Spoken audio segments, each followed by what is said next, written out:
Welcome back, fellow vets. Crucial topic today. You're going to learn a ton. I'm going to help calm your nerves. You are going to be ready to walk in and crush, nail, win your VA compensation and pension exams. Okay, I'm going to talk about why CNP exams. I'm also going to reveal my top 5 tips, okay, to help you get through this and get the VA rating you deserve. So where are we in the 8-step VA Claims Insider Elite program process? We're almost done. You're almost done. Okay. You're in step 6 of 8. Okay. Now, in this step is the number one single most important day and factor in the entire VA disability claim process. That's compensation and pension exam preparation and coaching. Okay, so in this step, this is after you've filed your VA claim. Okay, so you've prepared and you've filed your own VA disability compensation claim inside either eBenefits or va.gov. Okay, probably va.gov. And after you click submit, you need to be checking your phone, whatever phone is connected to your eBenefits or va.gov profile. You need to be checking your mail, okay? Because you're going to get phone calls, emails, and probably a letter in the mail, okay? US postal mail, sometimes within 3 days of submission of your claim. Okay, the VA is getting a lot faster in working with third-party contracted companies to get your CNP exam scheduled quickly. Okay, so be on the lookout for these things. They might start happening almost as soon as you click submit on your disability claim. Okay, so why compensation and pension exams? It's an independent evaluation by a doctor. That's all it is. A CNP exam is no different than any routine exam that you've ever gone to at the VA or with your private healthcare provider. Okay. The only difference is that that doctor is conducting an evaluation and they will actually be filling out the online version of what's called a disability benefit questionnaire for the particular condition that's in question, okay, whatever you filed for. And the whole purpose is the CNP examiner is supposed to make or confirm a diagnosis of a disability condition. Now, do not wait for a diagnosis until your CNP exam. You're setting yourself up for denial. Okay, you got to have a medical diagnosis first before you've ever submitted your claim. The CNP examiner is really trying to figure out, though, when did your disability condition begin? What's the approximate month and year? And is it connected to your service or to another service connected disability? Okay, they're trying to ascertain those things during the CNP exam and by some of the things that they might be asking you. Okay, the CNP examiner is actually assessing you on that particular day. It's a snapshot in time of that one day, and they're trying to determine how bad are your symptoms? Okay, how severe are your disability symptoms? All of these questions help that medical provider complete that online version of the DBQ. And of course, they're trying to figure out if you're telling the truth. Okay, that's also an important part of CNP exams. So, what is a CNP exam? After you've clicked submit on your VA disability claim, you're going to be contacted and scheduled for one or more CNP exams with one of the following. Now, there are some VA providers who are still doing CNP exams. That means they're employed by the VA as full-time employees. Now, this is going away, though. It's very unlikely that you're going to actually see a VA doctor now. The most likely is number 2 on the screen. You're going to see a contracted private doctor who's contracted through a third-party company. Now, right now, there's 3 of them that the VA is using. They're using LHI, VES, and QTC. Okay, so if you see a phone call, an email, or a packet that comes in the mail with an LHI, VES, or QTC, that's simply the third-party company that contracts with the VA who has sourced a private provider in your area to conduct the CNP exam. Brian, how important is the CNP exam? It's far and away the #1 most important day, period. End of story, full stop. Okay. And the reason why the CNP exam is so important, fellow vets, is because the VA raters, also known as the RVSR, that's the person at the Department of Veterans Affairs who reviews all the evidence and rates your claim. Okay. They rely almost solely on the result of your CNP exams. And I wrote sadly, because there's a lot of crappy CNP examiners out there. Okay. Now, I don't want you to fear, because there's lots of things we can help you do, and you can punch back even if you get a terrible CNP examiner. Okay. There's step-by-step instructions in the very last module here in EEP Plus. There's a step-by-step process. There's an example of the memorandum for record that you're going to write and upload. This is just in case. Okay. I don't want you going into your CNP exam thinking you're going to get a bad one. Okay. You've got to be mentally prepared to go in there and nail it. Okay. Which these top 5 tips are going to help you do. But I want you to take comfort in knowing that even if it doesn't go well, there are ways out. Okay. You can get a different CNP exam ordered. You could even have the results of your bad CNP exam tossed out. Okay. So a few other expert level tips here. What we're seeing is more telehealth CNP exams are being ordered. A telehealth CNP exam meaning you're going to see a doctor over video teleconference.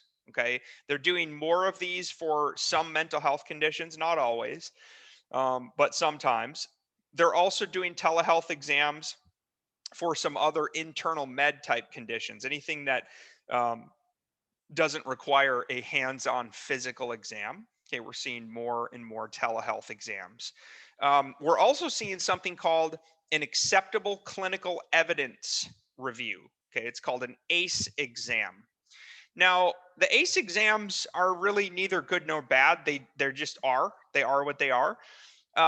They're fast, but what this means is a private medical provider is actually going to conduct your CNP exam just by looking at the evidence and the evidence alone. Okay. They're probably not even going to call you on the phone. Okay. That's what's called an ACE exam. So if you see something for sleep apnea or migraine headaches where they're just doing an ACE exam, I don't want you to fear or panic. It's pretty common. And the VA is doing more of these as well. Okay. So 10 things you need to know before your CNP exam. You got to be open, honest, and truthful at all times. Okay. Do not ever lie or stretch the truth. It's against the law. Okay. So please do not do that. Please know, though, the CNP examiner is not your friend. They are there to do a job. You are there to do a job. No small talk. Stick to the facts and the facts only. You need to know and you need to review your medical records, any personal statements, any buddy letters. You need to know what your medical diagnoses are, what the condition is that you're being seen for, how it's related or connected to your service or another disability, and how severe your symptoms are. Okay, you got to know it cold. Okay, review any disability benefits reports, IMOs, Nexus letters, anything you received from an independent medical provider. Make sure you go through those. Okay, take a look prior. CFR Title 38, Part 4, the schedule for rating disabilities. I've talked about that a lot. Okay, do not have your best day. This does not mean you should lie or stretch the truth. What this means, fellow vets, that CNP examiner is only seeing you on that one particular day. Okay, they don't live with you. They don't see you on any other days. You need to tell him or her how you are on your very worst days, how much pain you're in, the limitation of range of motion, how severe your symptoms are, how it's affecting you, how it's affecting your work, your life, your social life, your relationships. Okay. You have to talk about these things at your CNP exam. You got to be uncomfortably vulnerable. What does uncomfortably vulnerable mean, Brian? It means if it's difficult, if it's uncomfortable, if it's awkward for you to say, you have to say it. And an example here, fellow vets, nobody likes to talk about their sexual dysfunction. Nobody. Okay. Well, if you have erectile dysfunction or female sexual arousal disorder due to your side effects of medications, and you're at a CNP exam for one of those issues, you have to talk about it. Okay. If you're at a mental health exam, you got to talk about it. Hey, I can't do this anymore. I have to take these medications. It's affecting my relationship with my spouse. Okay. You have to talk about it. That's what I mean when I say be uncomfortably vulnerable. Okay. Any mental health condition, any CNP exam for any mental health condition, PTSD, major depressive disorder, any anxiety disorders, any chronic pain syndrome type disorder, any mental disorder, it comes down to your level of occupational and social impairment, as well as your current severity of symptoms. Okay.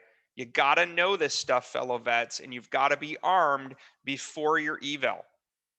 Any other condition, any muscular, skeletal, physical type conditions comes down to pain, limitation of range of motion, and symptoms.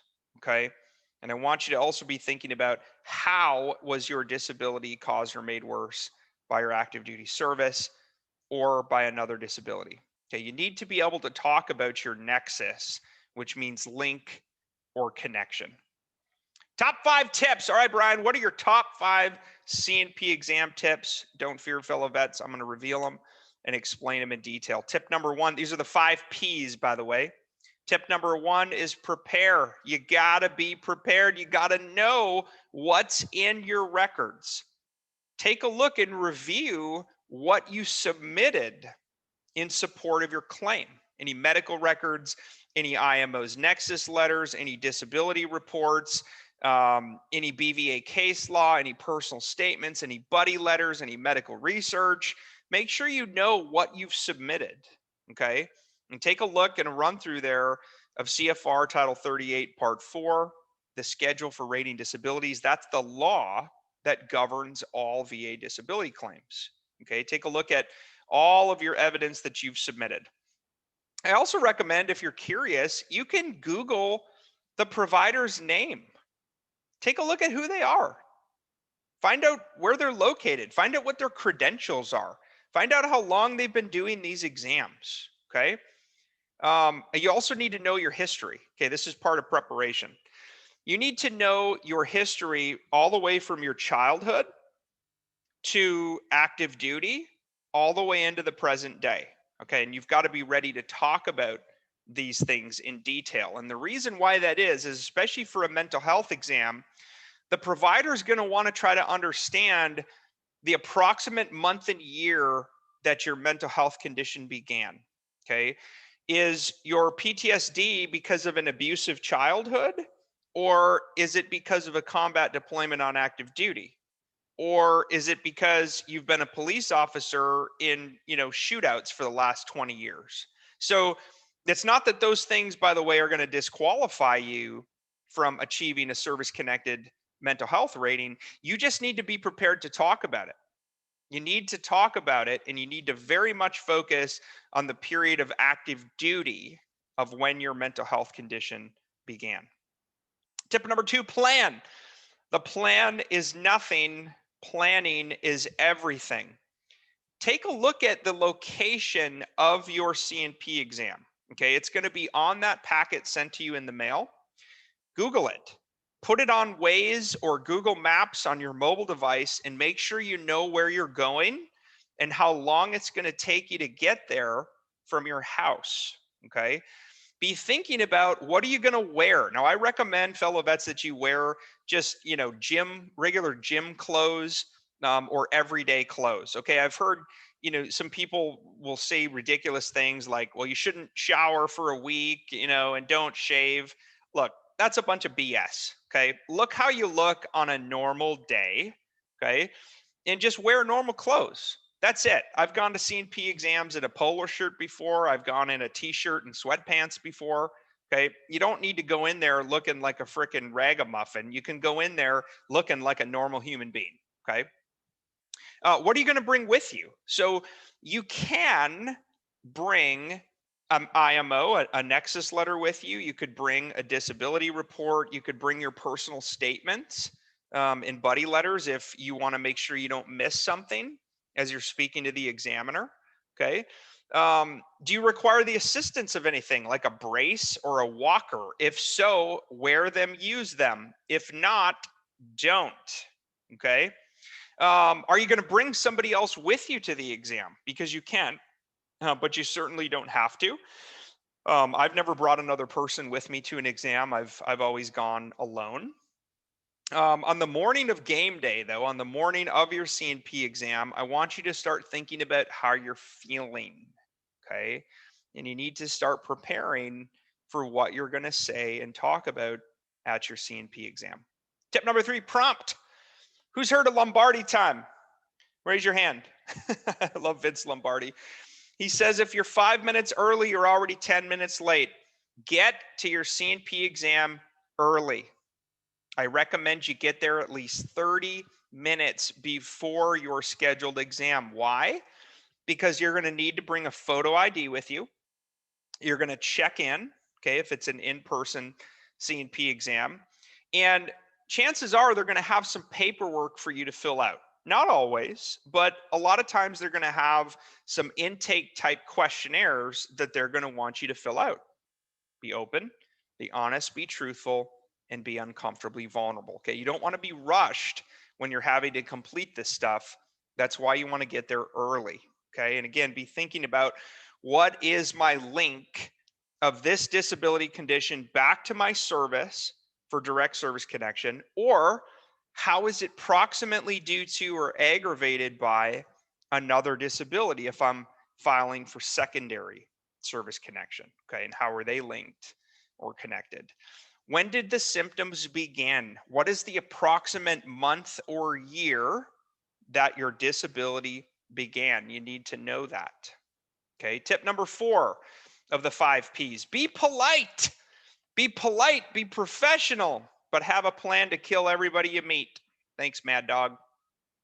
General Mad Dog Mattis. Okay. The CNP examiner is not your friend. This doesn't mean you need to be a jerk. Okay. Be polite. They're there doing a job. You're there doing a job. Okay. But stick to the facts and the facts only. You're not there to make small talk. You're not there to ask about their dog. You know, the pictures you see on their wall. Oh, who's that? Right. Don't do it. Don't fall for any possible traps that could lead you down the wrong path. Okay. Don't ever debate with the examiner. Okay. If he or she says something you don't like, you can be polite to course correct or redirect them and say, well, here's actually what I meant, right? Or here's the facts. Here's what happened on this day, okay, during this particular rocket attack or during this engagement or on this car accident or during this rape, okay? And just be you. Just be you. That's it. It's an exam. Okay. It's just an exam. It's not the end of the world. Yes, it's important. Okay. But like I said in the beginning here, even if it doesn't go well, you have some outs. Okay. You're never alone. You're never, ever alone, no matter what. And there's always another path for you. Okay. If you're asked to describe your disability, your condition, when it began, what your symptoms are, okay? Paint a picture for them. Who's ever heard that a picture's worth 1,000 words, okay?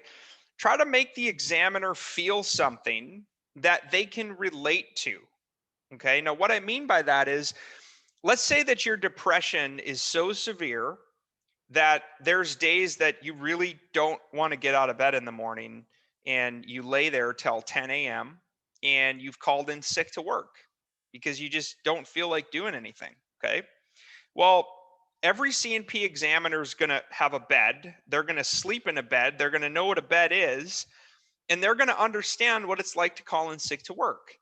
So if you're telling them, you're painting that picture in their brain of, my depression is so severe that there's times I just sleep right through my alarm and keep snoozing it and turn it off and just lay there till 9 or 10 a.m. and call in sick to work. They're going to feel that because it's something they can relate to. Okay. And the final tip here, precise facts and facts only. Okay. It is okay as part of precise to ask the doctor if they've reviewed your records. Sometimes they haven't. Okay. Or sometimes they might try to trap you and say that they haven't when they actually have. Okay. Just to see, they may be testing you to see if you're telling the truth. You can bring personal statements, buddy letters, nexus letters, medical records. You can bring those things with you. Don't force it on the C&P examiner. Okay, if you have a nexus letter, if you've got an IMO that you really want him or her to see and you're unsure if they've looked at it in your file, you can ask them if they'd like to see it. Okay, if they don't want to see it, don't force it. Okay, save any C&P exam notification paperwork that was mailed to you, emailed to you, any phone calls. You're going to want to keep record of the doctor's name, the date, location, and time of the exam, and the facts: who, what, when, where, why, how, what happened. Okay. If you get a crap C&P exam, if the examiner's confrontational, if he or she conducted what you believe is an illegal, immoral, or unethical medical examination, okay, you need to be prepared to punch back. Okay. And you need to be able to write down the facts in a memorandum for record. And like I said earlier, there's a process guide in the final module here. Okay, it's in the template section, and it's a C&P exam process if you get a bad C&P exam. Okay, there's some very specific step-by-step actions that we think you should take. We followed this process. It works like magic. And there's also a memorandum for record template. You can see an example for how you document a bad C&P exam and then upload that MFR to va.gov. Okay, so preview what's coming up. Post C&P exam, you're on step 7, okay, which is the VA claim decision and review. Now, what we're seeing is the VA on average is taking about 90 calendar days from claim submission to claim decision. Okay, that's the total amount of time, 90 days, so 3 months. At VA Claims Insider, though, I would say we're actually seeing claims decided in about 60 days on average, sometimes sooner. So as you're following along, though, inside of va.gov or eBenefits, you can see the stages of where your claim is according to the VA. Okay, they're reviewing the evidence, they're gathering evidence, they've scheduled you for exams, they're making a decision. Once your claim is closed, okay, you can check eBenefits immediately and you can see if you've had any change in your rating. Okay, you log into eBenefits. On the left-hand side of the screen, there's a tab called Disabilities. And if you click it, that will actually show if you got a new rating or your percentage was increased in real time. Otherwise, you can just wait. It's typically 7 to 14 days after your claim has closed.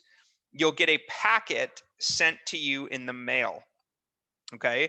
Now, you're most likely going to get a great outcome, but just in case you don't, the VA makes mistakes. You got a crap C&P exam. They didn't look at all the evidence. There's always another fight. Okay. It's never over unless you quit, fellow vets, and we ain't going to let you quit. Okay. So in that final step on the top there, HLR, supplemental claim, appeal to the board, only if needed, okay, and only if for some unlikely reason you don't get a great outcome. Okay. All right, fellow vets, you are prepared for your compensation and pension exams. I know you're going to do great. Okay.